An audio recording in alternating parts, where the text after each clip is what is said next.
नमस्कार। आकाशवाणी जयपुर अजमेर से प्रस्तुत है प्रादेशिक समाचार।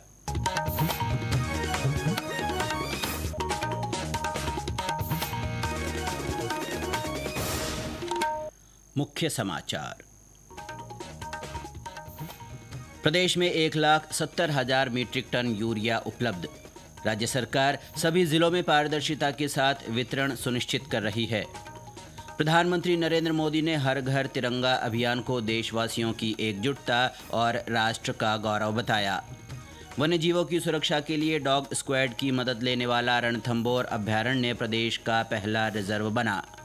और भरतपुर, कोटा, उदयपुर, अजमेर और जयपुर संभाग में अगले 3 दिन तेज हवाएं चलने और बारिश का येलो अलर्ट।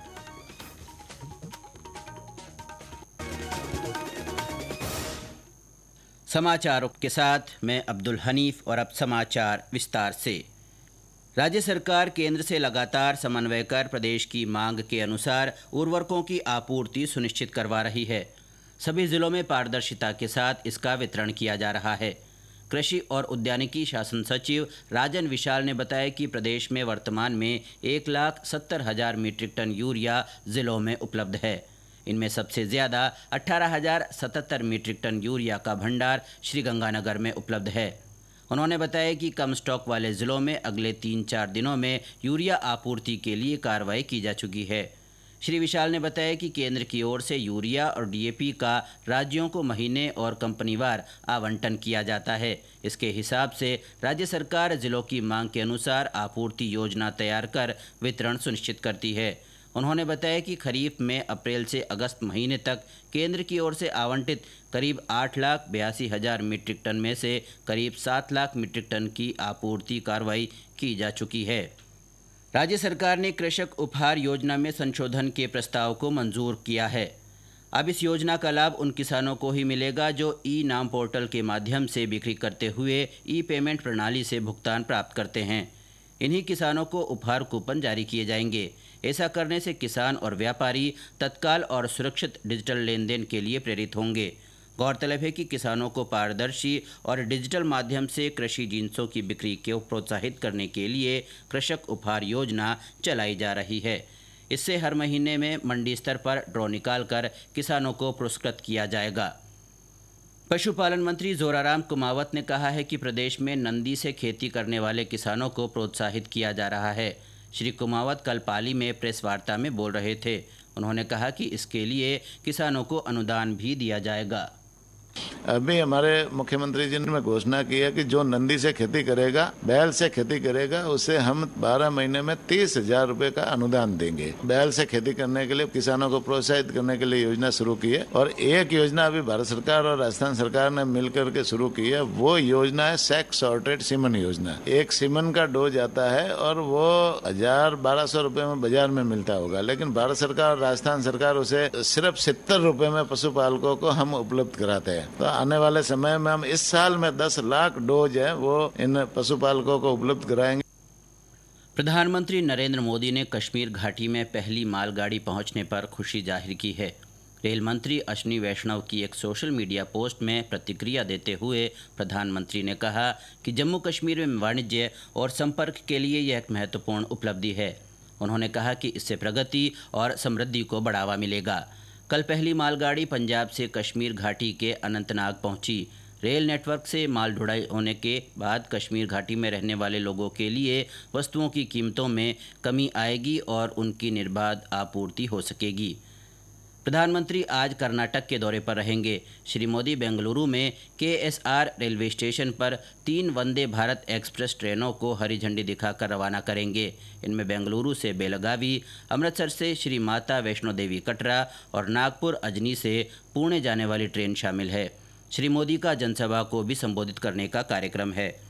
प्रधानमंत्री श्री मोदी ने हर घर तिरंगा अभियान को मिल रही अभूतपूर्व लोकप्रियता पर प्रसन्नता व्यक्त की है। सोशल मीडिया पोस्ट में प्रधानमंत्री ने कहा कि यह देशवासियों की एकजुटता और राष्ट्र गौरव को दर्शाता है। उन्होंने लोगों से हरघरतिरंगा.com पर तस्वीरें और सेल्फी साझा करते रहने का आग्रह किया। इधर प्रदेश में भी अभियान के तहत विभिन्न गतिविधियों का सिलसिला जारी है। और ज़्यादा से ज़्यादा लोगों को अभियान से जोड़ा जा रहा है। कोटा की छात्रा परीक्षिता ने कहा कि ये अभियान देशभक्ति को स्वरूप प्रदान करने का अवसर देता है। ये तिरंगा सिर्फ एक 3 रंग का कपड़ा नहीं है, ये वो सुरक्षा कवच है जो हम सबकी रक्षा करता है। ये भारत माता का स्वाभिमान है और हमें ये अवसर मिला है कि हम अपनी कृतज्ञता इस तिरंगे के प्रति प्रकट कर सकें। हर घर तिरंगा अभियान एक अवसर है अपने राष्ट्र और राष्ट्रीय ध्वज के प्रति सम्मान व्यक्त करने का। ये समाचार आकाशवाणी जयपुर अजमेर से प्रसारित किए जा रहे हैं। प्रादेशिक समाचार बुलेटिन आप हमारे x handle @AIR-News Jaipur, YouTube channel Rajasthan AIR news और फेसबुक AIR न्यूज़ राजस्थान पर भी सुन सकते हैं। इसके साथ ही आप हमारी वेबसाइट newsonair.gov.in पर भी समाचार सुन सकते हैं और संबंधित फ़ोटो और वीडियो देख सकते हैं। रणथंभौर अभ्यारण्य में वन्यजीवों की सुरक्षा के लिए डॉग स्क्वाड की मदद ली जाएगी। ये पहल करने वाला रणथंभौर प्रदेश का पहला रिजर्व बन गया है। हमारे संवाददाता ने बताया कि बेल्जियम मेलिनोइस श्वानों की सहायता से शिकार की गतिविधियों पर भी निगरानी रखी जा सकेगी। रणथंभौर को पहला डॉग स्क्वाड वाला रिजर्व बनने का मौका मिला है। मुख्य वन संरक्षक अनूप केआर ने बताया कि फिलहाल एक बेल्जियन मेलानोइस खोजी श्वान लकी और 2 ट्रेनर विभाग को मिले हैं। आईटीबीपी के पंचकुला यूनिट से 7 माह तक प्रशिक्षित यह श्वान बाघ वगैरह सहित अन्य वन्य जीवों की हड्डियां और खाल को सूंघकर उनकी पहचान करने में सक्षम है। शिकार और अन्य गतिविधियों में जाँच, अनुसंधान तथा इन पर अंकुश लगाने के लिए खोजी श्वान आसानी से साक्ष्य जुटाकर लिप्त व्यक्ति को ढूंढने में सक्षम और मददगार होगा। सतीश वर्मा, आकाशवाणी समाचार, सवाई माधोपुर। उप निरीक्षक भर्ती परीक्षा 2021 पेपर लीक मामले में एसओजी ने कल 2 लोगों को गिरफ्तार किया है। जयपुर पुलिस कमिश्नरेट में तैनात हेड कांस्टेबल राजकुमार यादव और उनका पुत्र भरत यादव को इस मामले में पकड़ा गया है। इन पर परीक्षा से पहले पेपर प्राप्त करने का आरोप है। अतिरिक्त पुलिस महानिदेशक ATS और एसओजी VK सिंह ने बताया कि इन्हें कल कोर्ट में पेश किया गया, जहां से पूछताछ के लिए इन्हें 3 दिन की रिमांड पर भेजा गया है। राजस्थान लोक सेवा आयोग की ओर से होने वाली उप निरीक्षक प्लाटून कमांडर के 1015 पदों की भर्ती के लिए आज से आवेदन किए जा सकते हैं। आयोग सचिव रामनिवास मेहता ने बताया कि आवेदन 8 सितंबर तक किए जा सकेंगे। उन्होंने बताया कि परीक्षा की तारीख आयोग की वेबसाइट पर उपलब्ध करा दी जाएगी। जैसलमेर के रामदेवरा में चल रहे नेत्र कुंभ में प्रतिदिन बड़ी संख्या में लोग नेत्र रोगों की इलाज और जांच के लिए पहुंच रहे हैं। नेत्र कुंभ में आंखों के अलावा अन्य रोगों के उपचार के लिए होम्योपैथी और आयुर्वेदिक विशेषज्ञ उपलब्ध हैं। हमारे संवाददाता ने बताया कि मरीजों का उपचार निःशुल्क किया जा रहा है।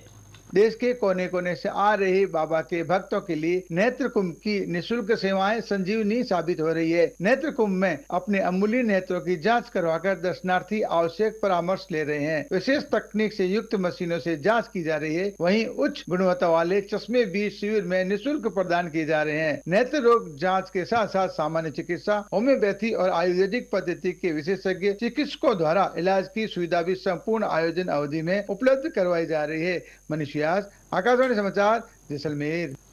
सांप्रदायिक सौहार्द का प्रतीक माने जाने वाला गोगा मेडी मेला कल से हनुमानगढ़ में शुरू हुआ। जिला कलेक्टर डॉक्टर खुशहाल यादव ने झंडारोहण कर मेले का शुभारंभ किया। इस अवसर पर गोगा जी की समाधि पर चादर चढ़ाकर सुख समृद्धि की कामना की गई। प्रदेश में मानसून एक बार फिर सक्रिय हुआ है। इससे कल करौली, अलवर, दौसा और जयपुर में बारिश हुई। मौसम विभाग ने 12 अगस्त तक भरतपुर, कोटा, उदयपुर, अजमेर और जयपुर संभाग में बारिश का येलो अलर्ट जारी किया है। इस दौरान तेज़ हवाएं भी चल सकती है। हालांकि जोरदार बारिश का दौर 15 से 21 अगस्त के बीच रहने के आसार हैं। पश्चिमी राजस्थान के अधिकतर हिस्सों में अगले 1 सप्ताह तक बारिश की गतिविधियों में कमी का पूर्वानुमान है। श्रीगंगानगर में कल दिन भर उमस का असर बना रहा और अधिकतम तापमान 38 डिग्री सेल्सियस के पार पहुंच गया। इस बीच आज भरतपुर और करौली में रिमझिम बारिश का दौर जारी है। इससे लोगों को उमस से राहत मिली है। उधर सिरोही से हमारे संवाददाता ने बताया कि कल शाम से शुरू हुआ बारिश का सिलसिला रुककर आज भी जारी है। और अंत में मुख्य समाचार एक बार फिर। प्रदेश में 1,70,000 मीट्रिक टन यूरिया उपलब्ध। राज्य सरकार सभी जिलों में पारदर्शिता के साथ वितरण सुनिश्चित कर रही है। प्रधानमंत्री नरेंद्र मोदी ने हर घर तिरंगा अभियान को देशवासियों की एकजुटता और राष्ट्र का गौरव बताया। वन्य जीवों की सुरक्षा के लिए डॉग स्क्वाड की मदद लेने वाला रणथंभौर अभयारण्य प्रदेश का पहला रिजर्व बना। और भरतपुर, कोटा, उदयपुर, अजमेर और जयपुर संभाग में अगले 3 दिन तेज़ हवाएं चलने और बारिश का येलो अलर्ट। इसके साथ ही प्रादेशिक समाचार बुलेटिन समाप्त हुआ। हमारा अगला बुलेटिन दोपहर 1 बजे प्रसारित होगा। नमस्कार।